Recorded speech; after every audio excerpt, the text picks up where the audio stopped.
Welcome to Feminized. It's time for a show that turns the spotlight on the powerful women shaping cannabis culture.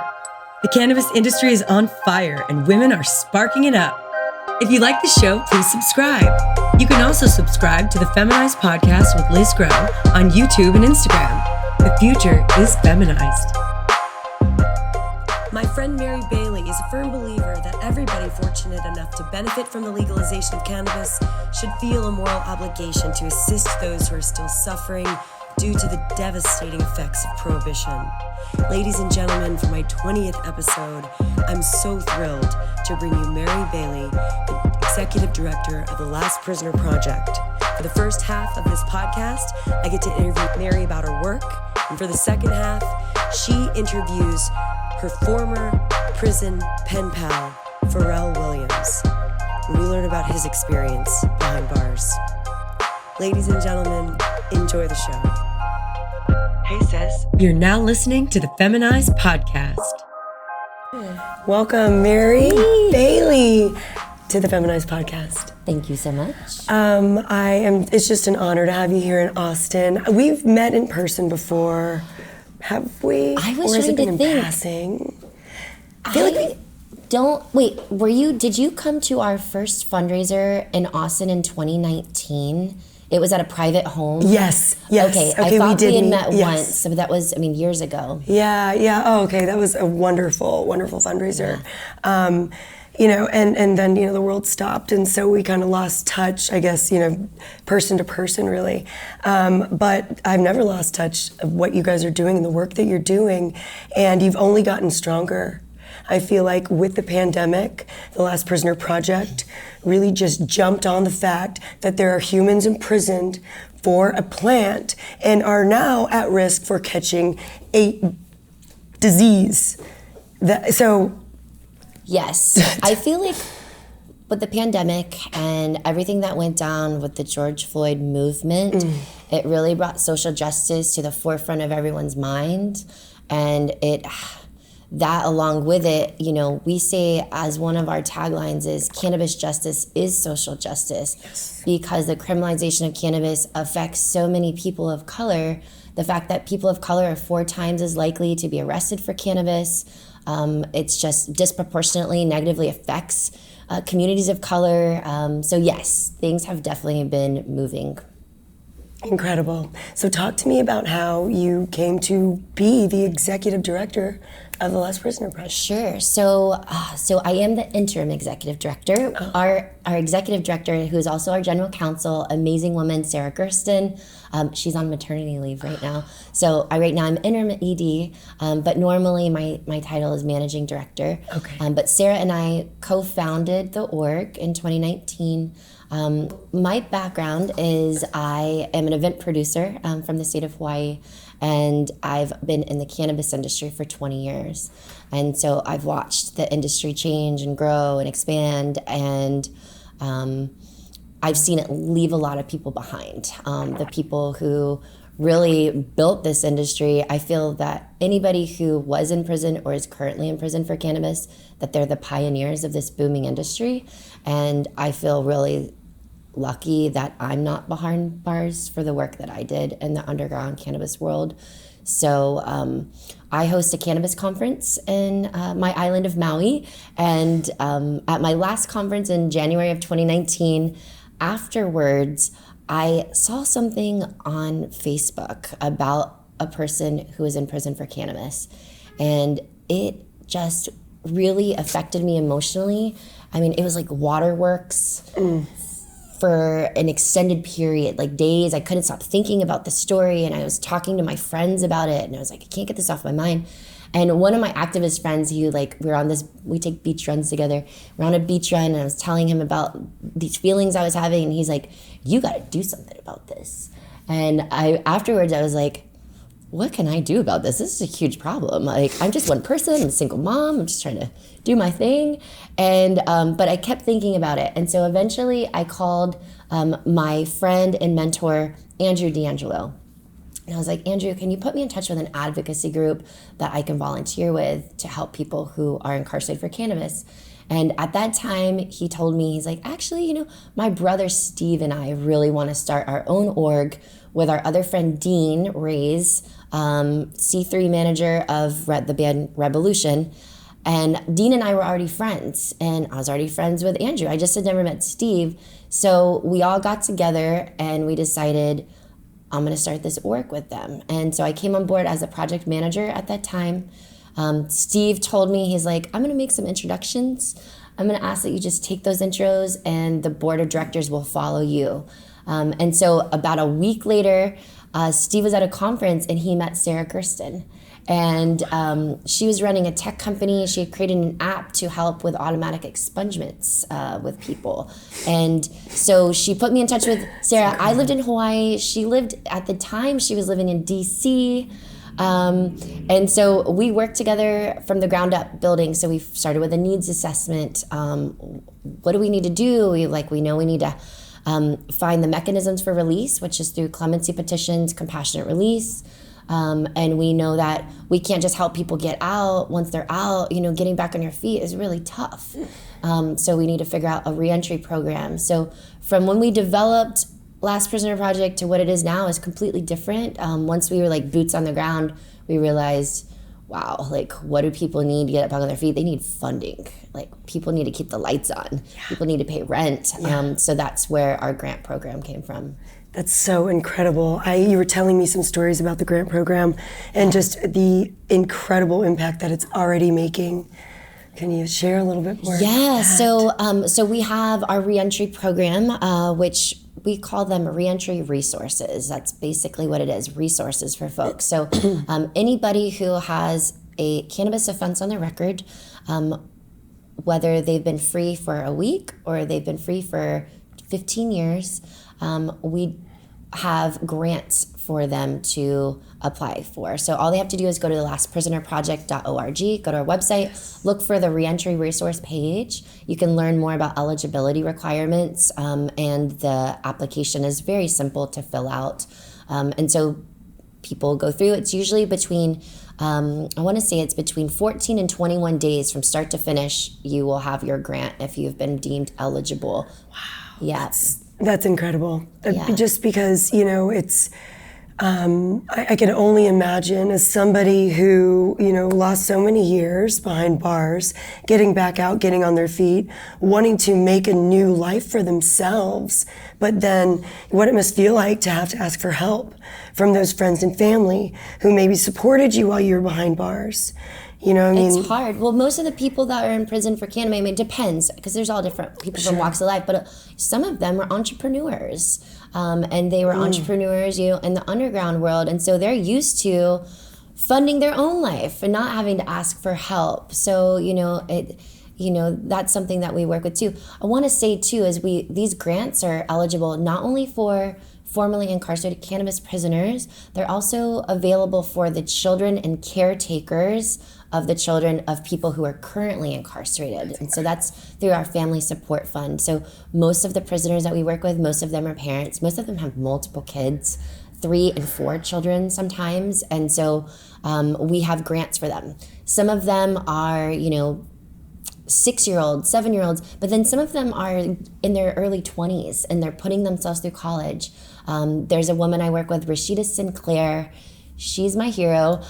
She's 22. She is putting herself through law school. She considers her dad, Ricardo, her best friend. He's been incarcerated since she was 10 years old. They talk constantly and write each other. They're very close all of these years. And she wants to be an attorney so that the justice system does not negatively affect other families like it has hers. And so she's received a grant from LPP to go towards her schooling. And, that's just one example, but there's a lot of families who, thankfully have taken advantage of the availability of these grants. And thanks to cannabis companies and donors for donating to LPP, because without financial support, we couldn't have these opportunities available for folks. So that's something too of I just really appreciate that the cannabis industry is showing up to help support and individuals. Yes. So it really does take a village. Every dollar does help. for us to be able to have programs like this. Absolutely. Well, I mean, we're seeing it, you know, before our very eyes, these campaigns that you're running where you are tirelessly fighting to get these men and women out of prison. They're getting out of prison. It's working. It's working. It's slowly but surely. There's still so much work to be done, but I feel like it's important to recognize the wins. Yes. And not just keep going forward for more wins, but like you have to like take a minute and really like, all right, I kicked ass. There's more ass kicking to be done. Yes. But let's celebrate that people are getting their freedom back. Families are being reunited. Yes. Yeah, lives are being rebuilt. Definitely. You know, the healing has begun. Yes. So on that note, I'm so honored that you'd have an LPP constituent join you today for this podcast. Just being here, just meeting him it's an honor. It's so uplifting to us. It's inspirational, and it drives us to do what we do. So I would love to switch places and give Ferrell my spot. Okay. And have you, interview him. Okay. If that's okay. All right, Ferrell. It's nice to see you. Yeah, for the first time. For the first time. I just think it's been so surreal getting to spend time and space with you in person. We're writing each other for what? It's been 2 years? 2 years, yeah, since 19. 2019, we started writing each other. At the time, tell me about what you were doing in the sentence that you were serving at the time when we met through our letters. Well, I was serving a life sentence plus 60 years for selling marijuana. And, it's 4,447 days that I was locked up for that, not knowing if I would ever be out here again, you know what I'm saying? So it's like you said, it's a pleasure to meet you guys and be at events with y'all, man. It makes me happy, Makes me so happy. And this is like this is why I do the work that I do, is so I get to meet people like you. Right. And it just makes it all so real. One thing I want to ask you is, tell me you have a big family. Right. And you told me that you were kind of the glue of your family and that you always hosted like family gatherings. Can you talk a little bit about that and your family, how many kids you have? I have 3 kids, Shemaya, Sorrel, and Skylar, 2 girls and a boy. But mostly, I had just parties at my house. It was for kids and for my kids, and my house was just a hangout for kids, Never had a party for a grown-up. I never had a party for myself. But kids, they love to be around me. And I took care of a lot of them. And they're grown now, A lot of them doing their own businesses and stuff. How old were your kids when you went in, and how long were y'all separated from each other? Well, Shemaya was about 10, Sorrel 12 and 13, and Skylar was 16. And we were separated for 13 years. They sent me to Pennsylvania when I left, and I'm from Dallas.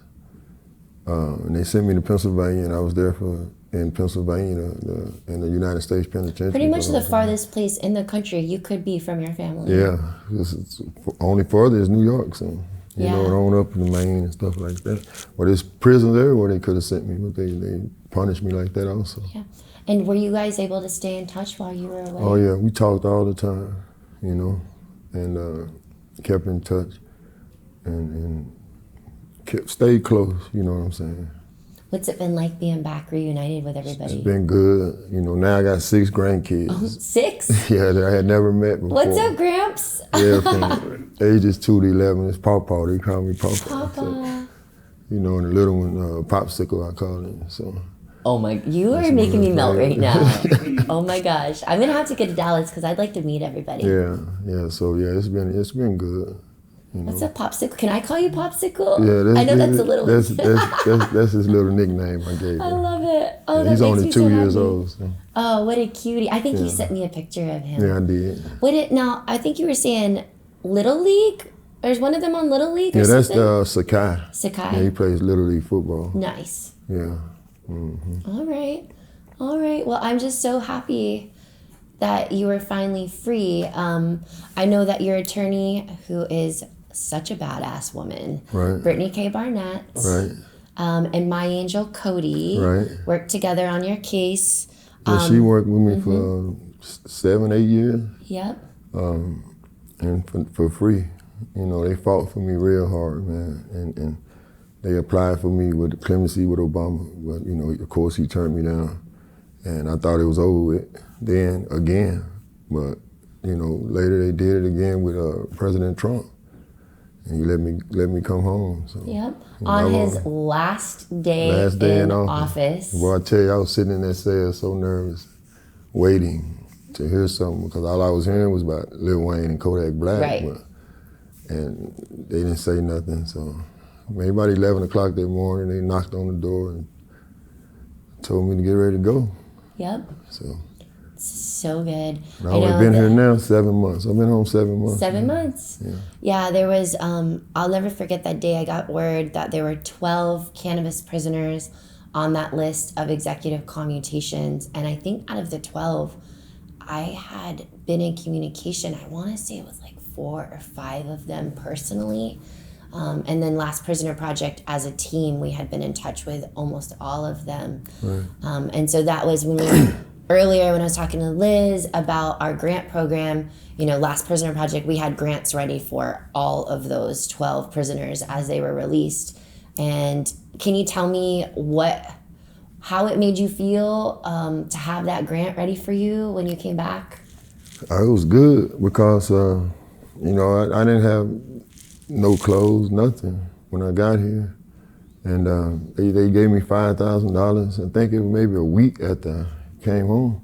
And there was no Amazon and stuff when I left. So I spent it on Amazon buying clothes and shoes, and because you can't find shoes in my size in the store. So it was. Wait, what size shoe are you?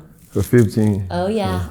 I had an ex-boyfriend who was a 15, and there was only one place. Every once in a while, Foot Locker would have them, but they only have one style of basketball shoe that was that size. Yeah. Yeah, I remember you talked to me about that when I was in prison. On an email, you told me, when I told you about my shoes, you said, yeah, my boyfriend wears a 15. Especially on the island too. You know, it's like, oh man, it was tough. Yeah, it was. Oh, that's awesome. Well, now you can like go out and about and just do your thing. I've been really loving the photos that you send me. Of just you outliving your life. It brings me so much joy to know that you're reunited with your family, living your best life, running your restaurant, and thriving. You're like literally thriving 7 months later. So I know that we're gonna be friends for life. I know that we just met in person yesterday, but I'm already looking forward to getting together again soon. Yeah, me too. I told you guys, anything y'all need me to do for y'all or whatever, I'm gonna be there if I can. I'm gonna try my best to make it. Well, before we end our convo, I think that we really have to give a shout out to DD Kirkwood. Yeah. Who is the woman who brought us all together. DD, as a little background, she's basically an angel. She goes by the Pot Fairy, and she's an amazing artist, grandmother based in California, who at one point was writing 12 cannabis prisoners who were all serving life sentences. And so I met her right at the beginning of when I created Last Prisoner Project, and she told me that she was communicating with prisoners. And how long were you and DD writing each other? Me and DD started writing each other in 2012, so it was about 10 years, all the way till I got out, and I think maybe 11. So we've been writing each other a long time. Matter of fact, I was the first pen pal that she started writing, and we exchanged letters once a month for 10 years. So. It's amazing. She's such a huge inspiration for me, and I feel like I've just learned so much from her. And just as a compassionate angel of a person, I just want to make DD proud. So I feel like it's important for all of us to always shout out DD, right. Because she's just so humble. And I just really like for her to get, the gratitude and thanks that she deserves. So we became closer too because my name DD, my nickname is DD. Right. So, and that kind of gave us a connection for her writing her first. From one DD to another. Right. Cool. So, it was good, man. I never thought after I got that life sentence that so many people would be reaching out to me. I got letters from so many people from all over the United States, from just letters, happy birthday, or you know, stuff like that. And it was, I never thought that would happen when I got that life sentence. I just thought it was gonna be over with. Yep. You know, and it was white people, and that wrote me a lot, man. So, yeah. you know, I'm here now, man. And well, I think people realize that, you know, cannabis industry is now a legal booming industry, and there's still people locked up, and it's an absolute travesty. It's wrong. And, you know, something I try to remind other people who, they're like, how can I support? And I'm like, write a cannabis prisoner a letter. Make sure they know they haven't been forgotten. Make sure they know that people care what happened to them, what is still happening to them. The fact that when one person in a family goes to prison, the whole family goes to prison. You know, the fact that you were separated from your family for 13 years for a plant medicine that is now a crazy multi-billion-dollar industry. I mean, it is heart-wrenching. So I'm glad that people wrote you. I'm glad that they reminded you that you matter and that your story matters. And now, miraculously, you have your freedom back. Yeah, I do. It's good, man, I tell you. And like I said, it's been kind of surreal because, like I said, I never thought that I would be out here again. Literally, I thought my life was over with. You know what I'm saying? So, and I got the whole life sentence because I wouldn't snitch on people. They originally offered me 12 years, and I said no. I wasn't cooperating. Then they went down to 8 years, and I said, no, I'm still not going to cooperate. So they gave me a life sentence for the exact same thing they was going to give me the 8 years. A life sentence plus 60 years. Plus 60 because you wouldn't snitch on your homies. Right. That is so messed up. Right. And if you would have snitched on your homies and taken all of them down, you would have been in for just, you know, under 10 years. Yeah, but still, you Makes know, no sense. They offered me 12. I did 13, so I feel like I won anyway. Plus, I can still go back to my hood. I can go around my friends. My kids didn't have a hard time. Yep. Because they were still young now in school. Now you're a fucking legend. You know, and they do call me that in my hood. Do. So, but you know, my kids was 10, 12, 13 years old. You know how kids are these days. I didn't want my kids to go through that in school, saying what their dad was a snitch and all this type of stuff. So, you know, I lost my life to live now. So that's why I'm living now. Yep. You know what I'm saying? So it's good, man, when I go back to where I'm from. Yeah. It's good. Well, I'm so glad that we're friends. Thank you so much for coming and meeting with me here in Austin.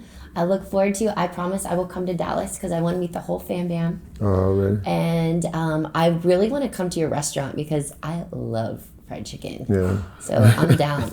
I'm down. Yeah, already. And you just let me know when you come to Hawaii.